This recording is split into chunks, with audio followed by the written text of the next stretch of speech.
पिछले 2 साल से बिहार के गांव-गांव में पदयात्रा कर रहे प्रशांत किशोर ने गांधी जयंती के मौके पर अपनी पार्टी जन सुराज पार्टी की घोषणा कर दी। हमारे साथ खुद प्रशांत किशोर जी हैं, हम उन्हीं से बात करेंगे। प्रशांत जी, पहले तो बहुत शुभकामनाएं, पार्टी की घोषणा आपने की है। नहीं, मैंने घोषणा की है, लेकिन पार्टी मेरी नहीं है। पार्टी तो बिहार के लाखों लोगों की है जो मिलकर इसको बना रहे हैं। मैं भी उसका हिस्सा जरूर हूँ, लेकिन पहले ही ये कहा गया था कि पदयात्रा का एक उद्देश्य है कि बिहार के लोगों को एक साथ इकट्ठा करके एक नया दल बनाया जाए। उसी की परिणति आपने कल देखी। चूंकि अब चुनौती शुरू होगी, आप तो अभी गांव-गांव तक गए, लोगों से आपने कनेक्ट किया, बहुत से 5500 गांव तक आप गए थे अगर मैं सही हूँ तो। अब आगे चुनौती चुनाव को लेकर होगी, क्योंकि 1 साल का वक्त आपके पास होगा। संगठन को भी जमीन पर उतारना, कार्यकर्ताओं को मजबूत करना, क्या रोड मैप होगा इसका? नहीं, रोड मैप तो क्लियर है। मतलब हमारे लिए कोई ऐसी इलेक्शन को लेकर अलग से कोई चुनौती नहीं है। हम लोग तो ये कह रहे हैं कि जो हम पहले कर रहे थे वही आगे भी करेंगे। जो 2 साल से कर रहे थे वही गांव-गांव अभी भी पैदल ही चलेंगे। कोई उसके लिए अलग से रणनीति या प्रयास की ज़रूरत नहीं है। गांव-गांव से लोग पहले से जुड़ रहे हैं, संगठन बन रहा है। संगठन, नेता, ये सब पेरिफेरल है, मेन जनता है। जनता अगर जुड़ रही है तो संगठन भी बनेगा, संगठन अगर बनेगा तो उसमें नेता भी मजबूत खड़े हो जाएंगे। तो हम लोग की रणनीति यही है कि आगे जिस अभियान को हम लोगों ने लेकर 2 साल पहले शुरुआत की है, इस अभियान में कोई रुकावट या देरी न हो, वो पदयात्रा चलती रहे। बीच में जहाँ जब कभी भी चुनाव होगा उस चुनाव को लड़ा जाएगा। आप कल जब मंच से भी बोल रहे थे तो आपने कहा था कि अध्यक्ष आपने बनाया पार्टी का, और भी जो संगठनात्मक जो संरचना है उसको आपने तैयार किया, लेकिन प्रशांत किशोर इसमें कहीं नहीं दिख रहा है पार्टी के लेकिन फेस पार्टी के तो आप ही है। आप इससे दूरी क्यों बना रहे हैं? नहीं, दूरी की बात नहीं है। ये तय किया गया, भूमिका सबकी तय है।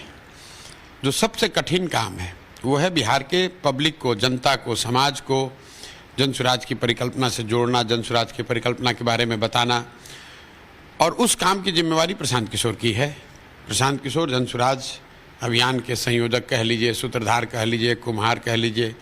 जो कुछ भी उस अभियान के नज़रिए से करना है, समाज को जगाने, समझाने, इस परिकल्पना, इस दल से जोड़ने के लिए, वो काम मेरे जिम्मे है।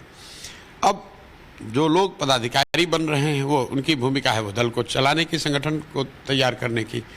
तीसरा, उसके आगे जो चुनाव लड़ने वाले लोग चयनित किए जाएंगे, जिनको जनता चुनेगी, वो लोग अपने चुनाव लड़ने की तैयारी करेंगे। तो सबकी भूमिका बनी हुई है। नीतीश जी का नेतृत्व होगा 2025 के विधानसभा चुनाव में, बीजेपी ने ये साफ किया है। कितना मजबूत आप नीतीश कुमार को आज के समय में मानते हैं? भैया, नीतीश कुमार की मानसिक, शारीरिक, राजनीतिक हालत ऐसी नहीं है कि वो किसी दल, बिहार की बात तो छोड़िए, किसी दल को लीड कर सके। लेकिन नियति भी एक चीज़ है। तो भाजपा वालों ने जो यहाँ पर गुनाह किया है, नीतीश को ज़बरदस्ती बिहार की जनता पर थोप कर, उसी का परिणाम है कि आज भाजपा की दुर्दशा ऐसी है कि दिल्ली में सरकार चलाना है तो नीतीश को हटा नहीं सकते हैं, और नीतीश को कुर्सी पर रख कर चुनाव लड़ेंगे तो फिर वो चुनाव जीत नहीं सकते हैं। ये उनको भी मालूम है, लेकिन दिल्ली में सरकार चलाना है तो बिहार में कुछ कर ही नहीं सकते हैं। तो नियति भी तो चीज़ है, इसीलिए इस दुर्दशा में ये लोग पड़े हुए हैं। सांप सुंदर की दशा हुई है। नीतीश को हटाएंगे तो दिल्ली में दिक्कत हो जाएगी, नीतीश को रखते हैं तो बिहार में परेशानी हो जाएगी। तो उनको लगता है भाई दिल्ली बचाओ, बिहार जाता है तो जाए, नीतीश को चेहरा बनाओ। मतलब जनसुराज जैसे दल के लिए इससे बेहतर तो कोई बात ही नहीं हो सकती है कि नीतीश कुमार ही चीफ मिनिस्टर बने रहें, क्योंकि चीफ मिनिस्टर के तौर पे वो चीफ मिनिस्टर तो है नहीं। सरकार तो नीतीश कुमार नहीं चला रहे हैं। सरकार तो उनके इर्द गिर्द ये 3-4 जो स्वयंभू सलाहकार हैं, जो रिटायर्ड ब्यूरोक्रेट्स हैं, जिनकी कोई अकाउंटेबिलिटी नहीं है, न सिस्टम के प्रति, ना इलेक्टेड रिप्रेजेंटेटिव हाउस के प्रति, न जनता के प्रति। ये सब विशुद्ध तौर पर अपने और अपने आका नीतीश कुमार के प्रति जवाबदेह हैं। अगर सर्विस में भी रहते तो भी कुछ एक कम से कम सिस्टम के प्रति जिम्मेवारी है। जिस कुर्सी पर बैठे हैं ये लोग सर्विस में भी नहीं है, रिटायर हो गए हैं। 4 अफसर हैं, वो बैठे हुए हैं, वही बिहार को चला रहे हैं, वही बिहार के मालिक मुखिया बन गए हैं, और जनता इसको देख रही है। इसीलिए गांव-गांव में लोग कह रहे हैं कि हम लोगों ने लालू जी के टाइम में अपराधियों का जंगल राज देखा था, आज जो व्यवस्था है वो अधिकारियों का जंगल राज है। लेकिन नीतीश जी तो मजबूत हुए हैं। लोकसभा चुनाव में जिस तरह से माना जा रहा था कि नीतीश कुमार खत्म हो गए, अब उनकी राजनीति नहीं चलेगी, लेकिन फिर वो उभर कर सामने आ गए। भैया, मजबूती क्या परिभाषा क्या है ये आप लोग को ज़्यादा बेहतर पता है। नीतीश कुमार 2009 के लोकसभा चुनाव में नीतीश कुमार के दल को 25 विधायक एमपी था, आज 12 विधायक है, तो आप उसको मजबूत बता रहे हैं। 2010 में उनको 117 विधायक थे, आज 42 विधायक हैं, तो आप कह रहे हैं कि नीतीश कुमार और मजबूत हुए हैं। तो ऐसी मजबूती भगवान किसी को न दे। जहां आपके लोकसभा चुनाव के सांसदों की संख्या आधी हो जाए, राज्यसभा सांसदों की संख्या आधी से कम हो जाए और विधानसभा में आपकी ताकत 1/3 हो जाए, और इसको अगर आप मजबूत होना बताते हैं तो भैया ऐसी मजबूती भगवान किसी को न दे।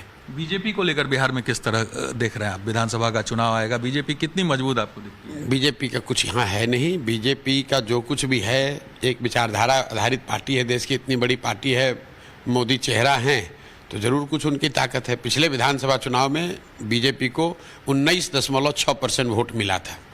2015 में उन लोगों ने गठबंधन बनाकर चुनाव लड़ने की कोशिश की थी। मैं ही चुनाव यहाँ महागठबंधन का करा रहा था, धूल धूसरित कर दिया गया बीजेपी को, कुछ नहीं पता चला कहाँ गए। 2020 में भी जब विधानसभा का चुनाव हुआ है तो भी इतनी हवा, इतनी ताकत बनाने के बावजूद 75 सीट पर सिमट गए। तो बीजेपी की एक लिमिटेड ताकत है, 20-22% वोट उनका अपना है। जब तक वो गठबंधन में नहीं, बीजेपी तो आज तक बिहार में 100 से ज़्यादा सीट लड़ा ही नहीं है। एक बार 2015 को छोड़ दीजिए तो उनका तो दम नहीं है 100 से ज़्यादा सीट लड़ने का, 110 सीट से ज़्यादा लड़ने का। जो दल आधी सीट भी नहीं लड़ती है विधानसभा में या लोकसभा में भी आधा सीट नहीं लड़ पाया है आज तक बिहार में, आधा से ज़्यादा, वो क्या उसके ताकत की आप बात कीजिएगा।